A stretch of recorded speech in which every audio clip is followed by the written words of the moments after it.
The Caged Lion, a parable by Rabbi Cook. The old lion is broken. Tired from his many hunters, trapped in a narrow cage, he remembers times from his childhood, memories of freedom, the valor of the forest. His cubs were born in captivity.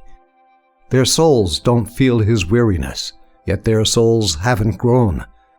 They haven't been broken by the enemy because they haven't seen battle, and the valor of the forest they don't know.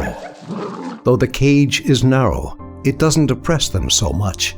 It inhibits the wildness of their youth. But the cubs don't moan over this small matter, and the glow in their eyes over this doesn't darken. The cubs are angry with their father. Why is he so sunken in his ruminations to have forgotten about real life? There still is room to frolic a little, even in this narrow cage. The children are astounded when they look upon the aged lion, so stooped over and sighing. Once the old lion awakened and told his tale to the playful youngsters. There is a world filled with light, a place filled with liberty and freedom, a forest of great expanses and towering trees. How pleasant are those cedars of God! The scents of the forest restore the soul. A myriad of living creatures dwell within, and everything is enlivened by the pleasures of freedom. And when I was your age, children, it was there that I ruled with pride and strength. All of the forest's warriors bowed before me. And if not for my pursuers who shattered my bones, and if not for this narrow cage, I would still now be ruling the forest, and you too would be filled with freedom and pride. These words came forth from the old one, and the youths ceased to frolic. Instead of joy in their eyes, a flash of revenge shone in them.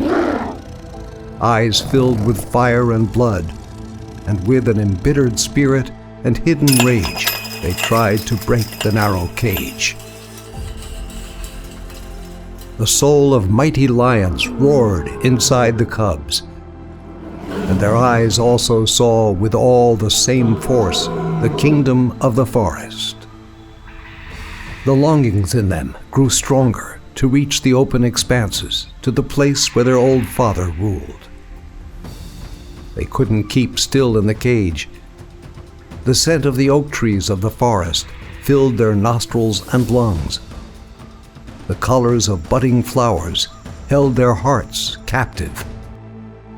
Their spirits didn't fail, and they didn't groan like the elder, whose bones had broken, and the light of his life turned gloomy because of the oppression of his captors, who turned his world upside down. And with a yearning of spirit, like billowing flames, their hearts yearned for the forest. If in sincerity and innocence the forest is loved, the old broken lion once said, then the soul of proud lions still beats within you, and this, the narrow cage, won't be your home, for you will always belong to the forest kingdom. The words of the elder strengthened the hearts of the youth, and with the power and valor of young lions, they began to smash at the cage's bars with their claws, their teeth, and their roars, frightening the captors from their routine guard. And with a fierce spirit raging with love for the forest, they broke and shattered the walls of the narrow cage. Seeing the boldness of the cubs, the old broken lion was filled with courage, and the spark of the proud lion inside him was kindled anew. Taking a place in the front of his sons, all of his being filled with valor. And together, with a spirit of freedom, they fled to a place with freedom and light. Hearing the roar of lions, their captors trembled in fear, and with a proud spirit, the lions went on their way, until they came to the place of the oaks, to the castle of the lions, as it had been from time immemorial. It was as if the old lion regained its youth, and his broken insides became bonded together in joy. And he, together with his cubs, spoke victoriously to their enemies at the forest's edge. And all the lions returned to raise up the forest kingdom.